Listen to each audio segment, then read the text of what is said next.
Today we're making garlic mashed potatoes. All mashed potatoes are good, and you can use this recipe without the garlic and have regular ones. So you want to start with, chopping up your potatoes into little cubes. The important thing, which I didn't know for a long time after I started cooking when I went to college, is that you want to get red potatoes, like here I've got some little ones, or Yukon Gold potatoes, but you don't want to use russet potatoes, which are the big ones that you use for baked potatoes, because russet potatoes get really grainy when you try to make them into mashed potatoes. And these are nice and creamy. So yeah, the ones that look a little bit waxy on the skin, which you can kind of see there, those are good ones for mashed potatoes. So chop them up into little cubes, and then we're going to boil them. So while I'm waiting to start the potatoes, we're making vegetarian chicken tenders. I got these out of a frozen bag. But I'm going to make honey mustard dipping sauce to go with it, which I used to love before I was a vegetarian. So this is super easy. It's half a cup of mayonnaise, 2 tablespoons of honey, 3 tablespoons of mustard, and a squeeze of lemon or lime juice just to make it a little tangy. Yeah, so you just stir that up until it looks like this, and that's it. It's ready. It's super tasty.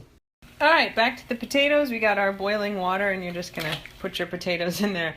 I'm gonna put the camera down to do most of that so I don't splash myself. But yeah, just put them in there and boil them until, you poke them with a fork and they're soft, because that means they're ready to be mashed. All right, so potatoes are boiling. We're gonna put together the stuff that's gonna go in them once they're mashed. You're gonna use half a teaspoon of steak seasoning. I make my own.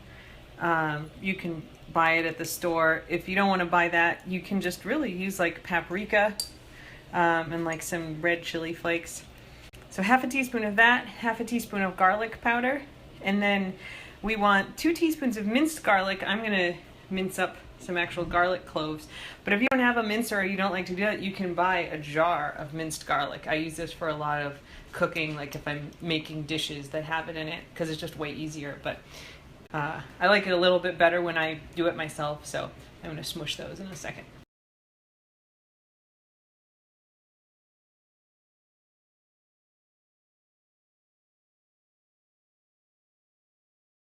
So you can test if your potatoes are done by taking one out and just trying to smush it with your fork.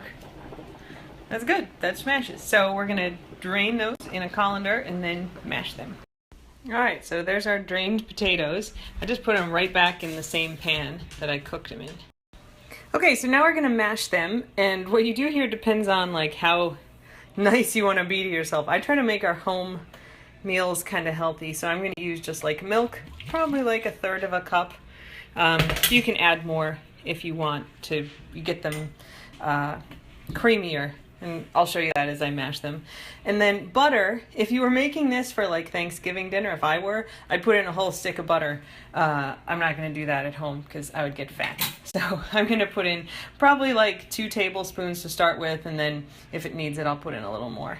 I'll also put in all the spices and stuff that we have over there.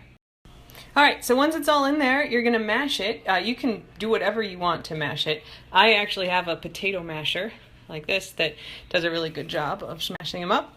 And you're just gonna smash them until they are, as creamy as you want. You can leave them a little chunky if you want. And I'm probably gonna need more milk, so I'll show you what it looks like so you know if you need more. All right, so that's them mashed, but they look a little dry, they're not super creamy, so I'm just gonna put in another little glug of milk. It takes some practice to figure out, but do a little at a time, because if you put in too much, you can't go back. I also didn't mention before, you may have noticed I don't peel my potatoes. I like potato peel in the mashed potatoes, but if you don't like that, peel them before you boil them. More mashing. They're mashed enough now that I can show you my mashing procedure, which is kind of frantic. I have to hold the pan when they're more whole, but that looks pretty good, nice and creamy. And so the last step now is to just taste it and season it the way you want. It is a crime to undersalt mashed potatoes, so make sure you put enough salt in. If they're not garlicky enough, put some more garlic powder in, but once they're mashed, it's easier to put a little bit in, mix it all up, and then taste it and adjust it like you want, but don't skimp on the salt.